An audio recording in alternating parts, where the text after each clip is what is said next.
नमस्कार। मैं कुमार सौरभ और स्वागत है आपका मेरे चैनल सौरभ विज्ञानी पर। आज मैं आपके लिए लेकर आया हूँ अदम बोनवी की जाति प्रथा पर कुठाराघात करती हुई कविता, जिसका नाम है मैं चमारों की गली तक ले चलूँगा पाप को।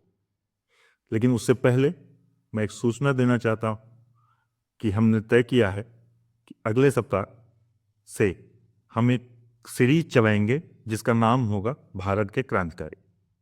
इसका कारण यह है कि आमतौर पर जब आप समाज में अपने यार दोस्तों मित्रों से बात करते हैं और उनसे क्रांतिकारियों की बात करते हैं तो लोग चंद्रशेखर, भगत सिंह, सुखदेव और राजगुरु से आगे नहीं बढ़ पाते।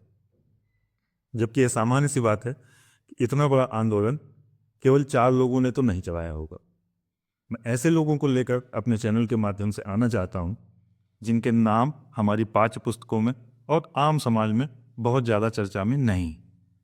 तो ये सीरीज़ हम अगले सप्ताह बुधवार से शुरू करेंगे और उसके पहले आप सभी से एक अनुरोध कि आप हमारे चैनल को सब्सक्राइब करें, उसके वीडियोस को लाइक करें और शेयर करें ताकि इस तरह की जानकारियाँ आपके परिवार तक, आपके दोस्तों तक पहुँचती रहें। तो मैं ये कविता शुरू करता हूँ।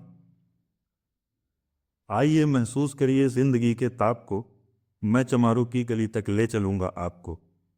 जिस गली में भूखमरी की यातना से ऊब कर मर गई फुलिया बिचारी एक कुएं में डूब कर। है सदी सिर पर बिनौले कंडियों की टोकरी, आ रही है सामने से हर खुआ की छोकरी। चल रही है छंद के आयाम को देती दिशा, मैं इसे कहता हूँ सरयू पार की मोनालिसा। कैसी यह भयभीत है हिरनी सी घबराई हुई, लग रही जैसे कली बेला की कुम्हाई हुई। कल को यह वाचाल थी पर आज कैसी मौन है, जानते हो इसकी खामोशी का कारण कौन है। थे यही सावन के दिन हरखू गया था हाट को, सो रही बूढ़ी उसारे में बिछाए खाट को। डूबती सूरज की किरणें खेलती थी रेत से, घास का गट्ठर लिए वह आ रही थी खेत से। आ रही थी वह चली खोई हुई जज्बात में, क्या पता उसको कि कोई भेड़िया है घात में। होने से बेखबर कृष्णा बेखबर राहों में थी, मोड़ पर भूमि तो देखा अजनबी बाहों में थी।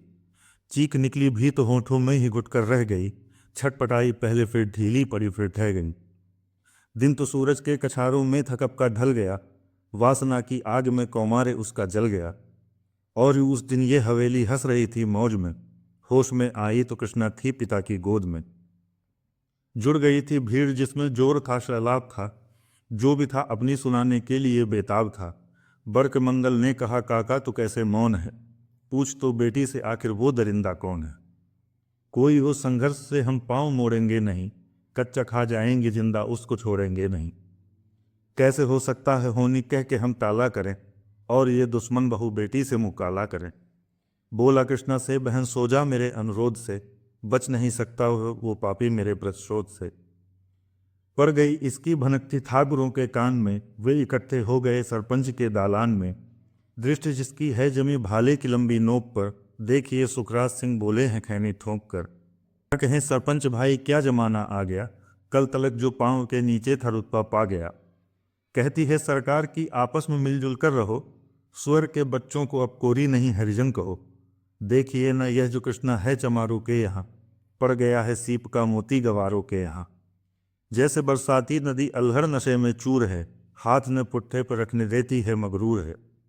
भेजता भी है नहीं ससुराल इसको हर खुआ, फिर कोई बाहों में इसको भींच ले तो क्या हुआ। आज सरजू पार अपने श्याम से टकरा गई, जाने अनजाने वो लज्जत जिंदगी की पा गई। वो तो मंगल देखता था बात आगे बढ़ गई, वरना वह मरदूद इन बातों को कहने से रही। जानते हैं आप मंगल एक ही मक्कार है, हर खो उसके सह पिथाने जाने को तैयार है। कल सुबह गर्दन अगर नपती है बेटे बाप की, गांव की गलियों में क्या इज्जत रहेगी आपकी। बात का लहजा था ऐसा ताव सबको आ गया, हाथ मूँचों पर गए माहौल भी सन्ना गया। क्षणिक आवेश जिसमें हर युवा तैमूर था, हाँ मगर होनी को तो कुछ और ही मंजूर था। रात जो आया न अब तूफान वह पुरजोर था, भोर होते ही वहाँ का दृश्य बिल्कुल और था। सिर पे टोपी बेंत की लाठी संभाले हाथ में, 1 दर्जन थे सिपाही ठाकुरों के साथ में। घेर कर बस्ती कहा हल्के के थानेदार ने, जिसका मंगल नाम हो वह व्यक्ति आए सामने।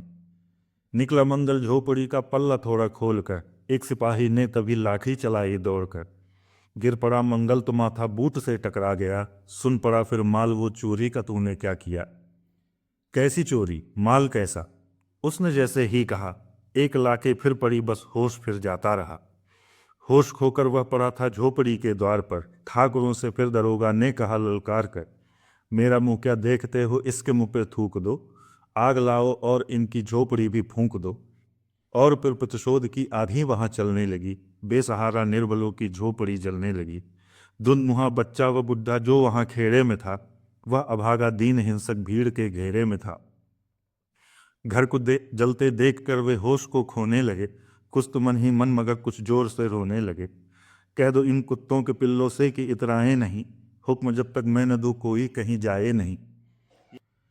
यह दरोगा जी थे मुंह से शब्द झरते फूल से, आ रहे थे ठेलते लोगों को अपने रूल से। फिर दहाड़े इनको डंडों से सुधारा जाएगा, ठाकुरों से जो भी टकराएगा मारा जाएगा। एक सिपाही ने कहा साइकिल किधर को मोड़ दें, होश में आया नहीं मंगल कहो तो छोड़ दें। बोला थानेदार मुर्गे की तरह मत बांध दो, होश में आया नहीं तो लाठियों पर टांग दो। ये समझते हैं कि ठाकुर से उलझना खेल है, ऐसे पाजी का ठिकाना घर नहीं है जेल है।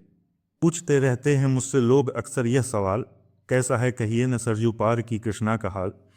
उनकी उत्सुकता को, शहरी नग्नता के ज्वार को, सड़ रहे जनतंत्र के मक्कार पैरोकार को, धर्म संस्कृति और नैतिकता के ठेकेदार को, प्रांत के मंत्री गणों को, केंद्र की सरकार को मैं निमंत्रण दे रहा हूँ आए मेरे गांव में, तट पे नदियों के घनी अमराइयों की छाँव में। गांव जिसमें आज पांचाली उभारी जा रही, या अहिंसा की जहाँ पर नत उतारी जा रही। हैं तरसते कितने ही मंगल मोटी के लिए, बेचती है जिस्म कितनी कृष्णा रोटी के लिए। धन्यवाद। तो यह हतम गोंडवी जी की कविता मेरी पसंदीदा कविताओं में से एक है, और मैं उम्मीद करता हूँ कि आपको भी यह कविता पसंद आएगी। एक बार फिर आप सभी से अनुरोध है कि हमारे चैनल को सब्सक्राइब करें, और अगले हफ्ते से चालू हो रही हमारी सीरीज़ भारत के क्रांतिकारी को देखें, और हमारे क्रांतिकारियों के द्वारा किए गए संघर्ष को, उनके द्वारा झेली गई यातनाओं को समझें, ताकि हम जो अभी तक उन्हें सम्मान नहीं दे पाए हैं, हमारे मन में यह भाव पैदा हो कि हमारे लिए कितने लोगों ने, हमारे इस देश की आज़ादी के लिए कितने लोगों ने अपने जीवन की बलि दी है। इंतज़ार करें, मस्त रहें, स्वस्थ रहें। धन्यवाद।